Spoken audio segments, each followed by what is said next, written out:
Ya, puji Tuhan. Shalom Pastor. Shalom, shalom, shalom, shalom. Shalom Pastor. Pastor, Ya, kali ini kita mau membicarakan mengenai pergerakan visi misi gereja tahun ini. Sudah sejauh mana Pastor? ya, puji Tuhan. Kalau pergerakan visi misi gereja, perlu saya ingatkan kepada saudara-saudara semua juga, ini sebagai informasi, dan saya berharap saudara menerima dengan hati yang terbuka bahwa memasuki tahun 2022 ini, seperti yang saudara tahu lewat firman Tuhan yang kita terima melalui Kisah Rasul pasal 10 ayat yang keempat, kita tuh diminta oleh Tuhan untuk agak lebih fokus kepada kegiatan berdoa, bersedekah, dan beribadah. Dan seperti yang saudara tahu kan, kita sudah mulai mencoba menggalakkan kegiatan berdoa per komisi. Dan untuk kegiatan beribadah kita tetap terus konsisten dengan jadwal-jadwal yang ada. Dan saya berharap saudara semua ambil bagian, sebab ini adalah sebuah wujud ketaatan kita kepada tuntunan Tuhan tahun ini. Saya tidak tahu tahun depan nanti Tuhan akan menuntun kita untuk lebih memfokuskan ke hal-hal rohani apa. Tapi hari ini kita fokus pada 3 hal: berdoa, beribadah, dan bersedekah. Dan kita sudah lakukan itu. Untuk pergerakan 3G bersedekah sudah sampai sejauh mana Pastor? Oke, perlu saudara semua ketahui bahwa untuk pergerakan 3G bersedekah, gereja kita bersedekah, kita sudah melakukan 3 gerakan penting. Yang pertama, secara internal, kita sudah bergerak dan terus bergerak melalui Komisi Diakonia, ya, saudara, di mana melalui persembahan-persembahan kasih yang sudah berikan, kita alokasikan untuk diakonia sedemikian rupa sehingga banyaklah saudara ya, jemaat-jemaat yang terbantukan, katakanlah seperti itu, pada saat mereka dalam kondisi-kondisi yang kritis. Lalu yang berikutnya, untuk gerakan bersedekah itu kita sudah melakukan melakukan sedekah dalam bentuk nasi kotak, nasi bungkus dari 3 lokal yang Tuhan percayakan di dalam penggembalaan kita. Minimal setiap bulan kita menyedekahkan atau memberikan kurang lebih 300-an bungkus nasi yang kita bagikan kepada kaum papa yang dijumpai sesuai dengan target yang sudah ditentukan, ya kan? Dan kemudian gerakan bersedekah lainnya yaitu misi kasih. Nah, misi kasih inilah yang kita lakukan, kita arahkan ke hamba-hamba Tuhan atau gereja-gereja kecil yang membutuhkan bantuan, penghiburan, dan lain sebagainya. Kira-kira seperti itu. Untuk pergerakan misi kasih tahun ini terakhir kali kapan Pastor? Sama siapa? Ya. Kemana? Di mana? Dan memberkati apa aja dalam pelayanan misi kasih? Oke. Jadi salah satu bagian dari gerakan bersedekah yang gereja kita lakukan, harap saudara tahu, kita melakukan pelayanan misi atau pelayanan misi kasih, lengkapnya seperti itu. Pelayanan ini ditujukan kepada memberkati gereja-gereja kecil di daerah-daerah. Yang terakhir itu misi kasih kita berjalan tanggal 16 Mei. Ya, tanggal 16 Mei kemarin saya berangkat bersama-sama dengan beberapa pelayan-pelayan Tuhan.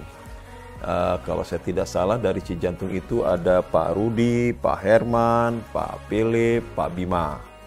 Lalu untuk dari Ciputat ada Yonatan, Amos juga saya ikut sertakan, dan saya secara pribadi berangkat.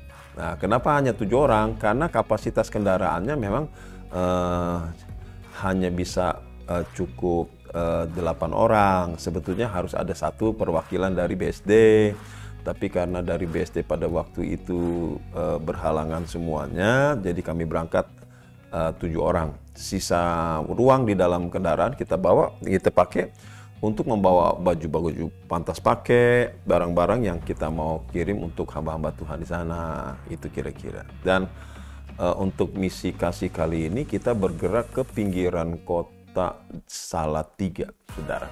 Ya, kira-kira tuh seperti itu pergerakan misi kasih terakhir kita. Pastor, bagaimana untuk latar belakang pemilihan tempat misi kasih? Dan Pastor bisa ceritakan lebih detail lagi nggak isi kejadian di dalam pergerakan misi kasih tanggal 16 kemarin? Oke. Perlu saudara tahu ya bahwa penetapan gereja-gereja yang menjadi sasaran misi kasih kita itu pastinya saudara, saya bisa dapat pastikan itu saya bawa di dalam doa, dan setelah Tuhan menaruh beban itu di hati saya, baru saya hubungi relasi kita atau teman-teman hamba Tuhan yang bisa membantu kita untuk menghubungi gereja-gereja yang kita akan kunjungi atau yang kita akan berkati itu, ya saudara. Nah, saudara bisa lihat sebentar video perjalanan kita dari mulai 3G Ciputat bersama dengan tim yang sudah menyediakan waktu untuk melayani bersama-sama sampai di daerah tempat kita transit atau tempat kita menginap. Kebetulan tempat itu sebuah rumah, bukan hotel, sebuah rumah dari seorang anak Tuhan yang memang didedikasikan bagi pelayanan misi kasih kita, saudara-saudara. Ya, jadi saudara bisa saksikan itu perjalanan pelayanan luar biasa seru.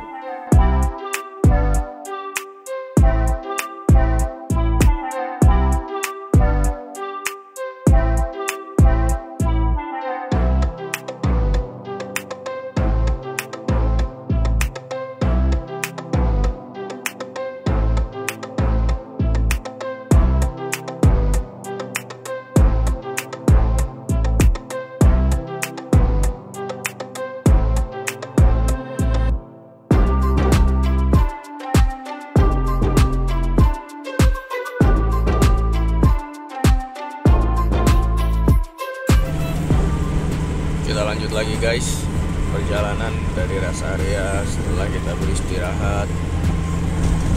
Iya, goncangan yang membuat sukacita terlahirkan.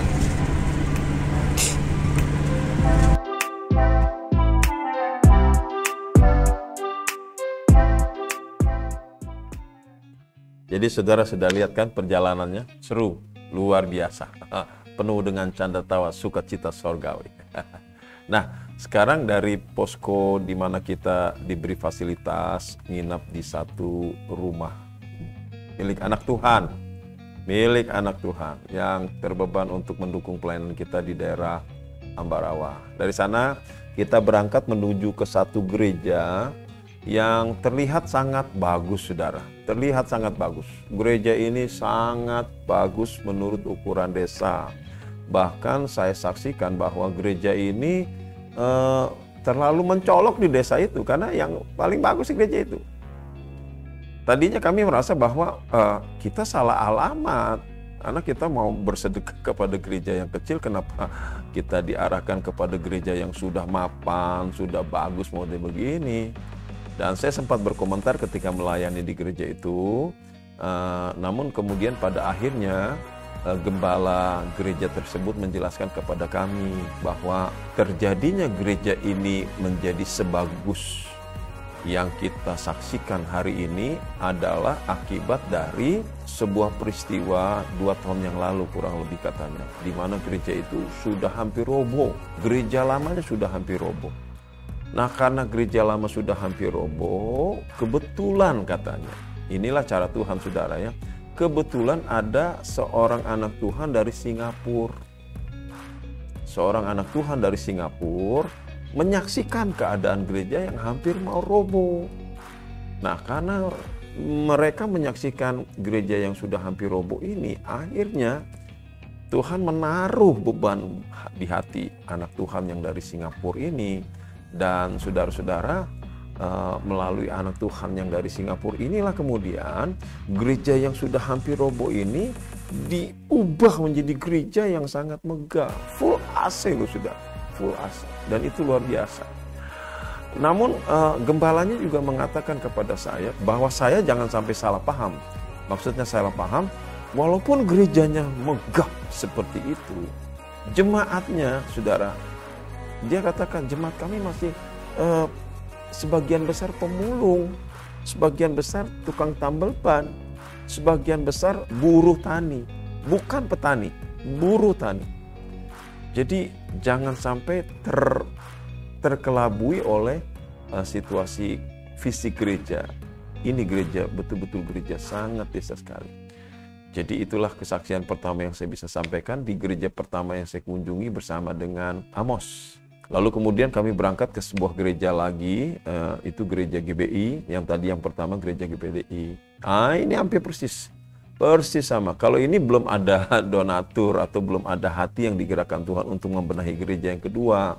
Semua serba lapuk dan tidak ada kesan mewahnya, seperti gudang saja gereja ini, di sebuah gudang, dan kami harus beribadah bersama jemaat-jemaat yang sangat-sangat sederhana, yang tidak ada katakanlah tidak ada kayaknya lah, saudara. Dan kami berbagi di sana, berbagi firman, berbagi kesaksian, berbagi sembako, berbagi persembahan kasih, ya saudara, berbagi baju-baju pantas pakai yang kita sudah kumpulkan dan mungkin juga saudara sudah terlibat di dalamnya, berbagi dengan barang-barang yang kita kumpulkan juga yang masih pantas pakai, saudara-saudara, berupa sepatu, sendal, dan lain sebagainya. Kita berbagi kepada mereka, dan mereka menerimanya dengan sangat sukacita sekali.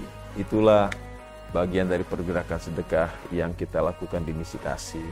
Demikian dulu saudara-saudaraku yang kekasih untuk dua gereja pertama yang kita kunjungi. Haleluya.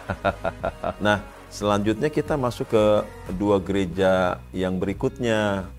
Gereja yang dikunjungi oleh tim Misi Kasih yang diwakili, kalau saya tidak salah, Pak Rudi, Pak Philip, dengan Yonatan.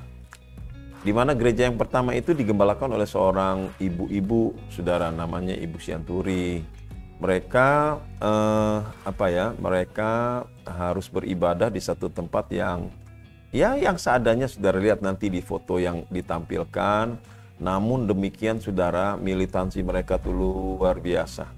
Bahkan laporan yang saya dengar, saudara, ibu gembala yang melayani, yang menggembalakan gereja ini, itu banyak hafal lagu-lagu Hillsong. Bayangkan, saudara, kita gembala Jakarta, jangankan lagu Hillsong, saudara-saudaraku yang kekasih. Lagu yang hari-hari saja kadang kita masih lupa, dia punya konteksnya.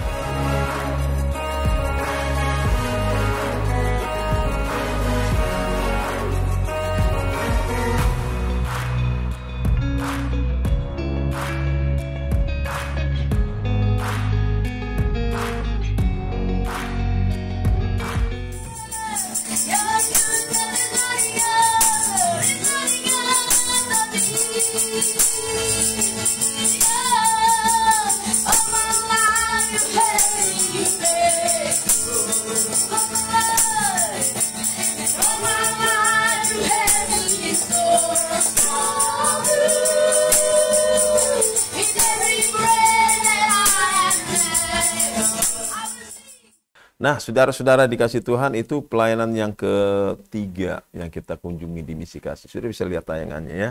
Mereka beribadah di satu tempat yang sangat sederhana kecil, bahkan lebih cocok kalau kita bilang itu seperti semacam sebuah garasi yang didekor untuk menjadi sebuah gereja. Nah, selanjutnya rombongan misi kita yang diwakili Pak Rudi, Pak Philip dengan Yonatan berangkat menuju satu gereja yang kalau saya tidak salah denominasinya itu GKMI. Nah, ceritanya begini, saudara-saudara. Ketika mereka tiba di gereja GKMI ini, ternyata sepertinya informasi misi itu mengalami misunderstanding. Miscommunication maksud saya. Karena pada waktu mereka sampai di gereja ternyata kosong. Nggak ada orang.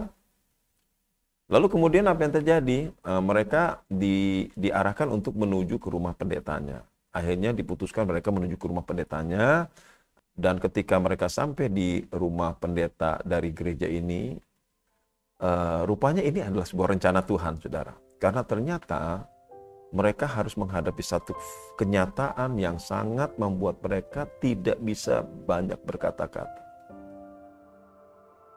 Apakah kenyataan yang mereka hadapi? Ternyata gembala gereja ini, saudara, baru saja terserang penyakit Parkinson stroke akut dan itu sudah menyeluruh, dan pada waktu pandemi terserang pandemi. Sehingga praktis hamba Tuhan ini lumpuh total. Tidak bisa berkomunikasi, tidak bisa bergerak, tidak bisa melakukan kegiatan apapun. Sehingga saudara-saudara, ini menjadi sebuah perjuangan yang sangat berat untuk gereja tersebut. Tetapi saudaraku yang kekasih, laporan atau informasi yang saya terima dari rombongan yang melayani di gereja ini adalah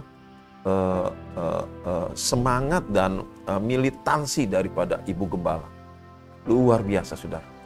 Ibu Gembala yang percaya bahwa Tuhan yang mereka sembah adalah Tuhan yang baik, Tuhan yang bertanggung jawab, Tuhan yang mengasihi mereka. Walaupun keadaannya seperti itu. Saudara bisa lihat tayangan-tayangannya. Bagaimana mereka menghadapi situasi itu. Bagaimana mereka mensyukuri, bahkan tetap konsisten di dalam melakukan pelayanan-pelayanan yang dipercayakan kepada mereka. Asal saudara tahu, setiap minggu, setiap hari Minggu, Ibu Gembala selalu membawa suaminya masuk ke gereja, bahkan ikut perjamuan kudus. Karena dia percaya bahwa Tuhan yang mereka sembah itu tetap baik. Tuhan yang mereka sembah itu tetap Tuhan yang layak untuk diagungkan, dimuliakan, ditinggikan, dan dilayani. Luar biasa. Saudara boleh lihat tayangan-tayangannya ya. Itu akan sangat memberkati.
Darah-Mu Tuhan, darah-Mu yang mengampuni dosa, membersihkan remuk hati, melembutkan tanah yang keras, melembutkan hati kami yang keras Tuhan. Darah-Mu yang masuk, itu benar-benar darah Yesus, darah yang mengalir atas tubuh-Mu. Berjuang Tuhan, kami berjuang Tuhan. Darah Yesus yang mengalir di dalam tubuh-Mu, memberi kehidupan, memberi kesembuhan, memberi kesegaran. Dalam nama Yesus.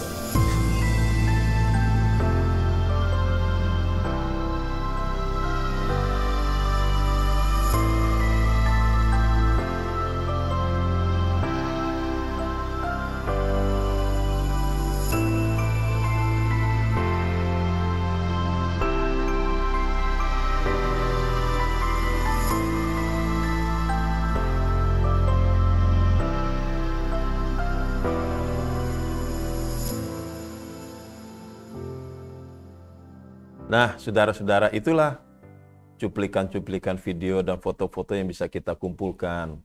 Oh iya, saya lupa, saudara. Hamba Tuhan yang terakhir yang saya ceritakan yang terserang penyakit bertubi-tubi itu, menurut informasi saudara, pada saat dia sudah lumpuh, dia memanggil adik iparnya, saudara, dari, kalau saya tidak salah, dari daerah Sumatera Utara ya. Dia panggil adik iparnya, suami istri, untuk datang membantu pelayanan di sana. Nah, ketika adik iparnya ini datang bersama istrinya ke sana, saudara-saudara tahu, entah apa yang terjadi di lingkungan pelayanan ini, entah apa yang terjadi di dalam keluarga ini, entah apa yang menjadi latar belakang dari situasi kondisi ini, saya juga tidak mengerti. Tetapi saudara-saudara, ada satu tayangan yang saudara perhatikan, ada satu orang yang sangat kurus sekali, dan itu adik ipar. Bayangkan, beberapa saat mereka tiba di Jakarta dalam kondisi, di tempat pelayanan itu, dalam kondisi sehat. Dan tidak lama dari waktu itu, mereka diserang oleh satu penyakit yang, kalau saya tidak salah informasinya, adalah kanker paru-paru. Stadium 3B. Dan akhirnya saudara tahu, di pelayanan itu, di penggembalaan itu, menumpuklah orang-orang sakit. Namun yang hebat dari semua itu, mereka tetap setia melayani Tuhan. Bahkan istri dari gembala, jemaat yang ada yang saya katakan pertama tadi, tetap berjuang untuk memberitahukan kepada jemaat bahwa yang layak disembah itu adalah Yesus Kristus. Dan itu luar biasa. Makanya saudara-saudara, saya tidak berani menetapkan target misi random atau sembarang atau acak, itu enggak. Tapi kita terus berdoa karena saya tahu ada rencana Tuhan untuk mempertemukan kita dengan hamba-hambanya. Walaupun keadaan fisik rumah atau fisik gerejanya tidak mengenaskan, tapi ada kasus-kasus tertentu yang Tuhan pertemukan sehingga kita merasa bahwa pelayanan kita betul-betul sangat memberkati. Jadi demikianlah saudara-saudara, perjalanan dan gambaran-gambaran sepintas mengenai pelayanan misi kasih dalam rangka menggenapi tuntunan 3G bersedekah.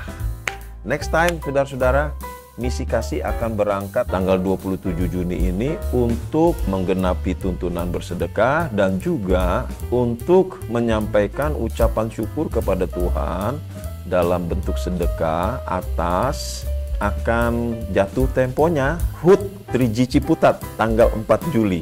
Menurut tuntunan yang saya dapat, kemungkinan besar kita akan arahkan pelayanan misi ini ke daerah Lampung. Jadi saudara berdoalah dan ambillah bagian dalam pelayanan ini.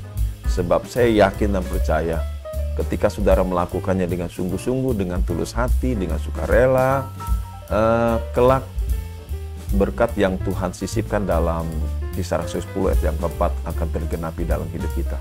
Kita menjadi pribadi yang selalu diingat Tuhan. Demikianlah laporan perjalanan pergerakan gereja kita pada hari-hari ini. Tuhan Yesus memberkati saudara. Amin.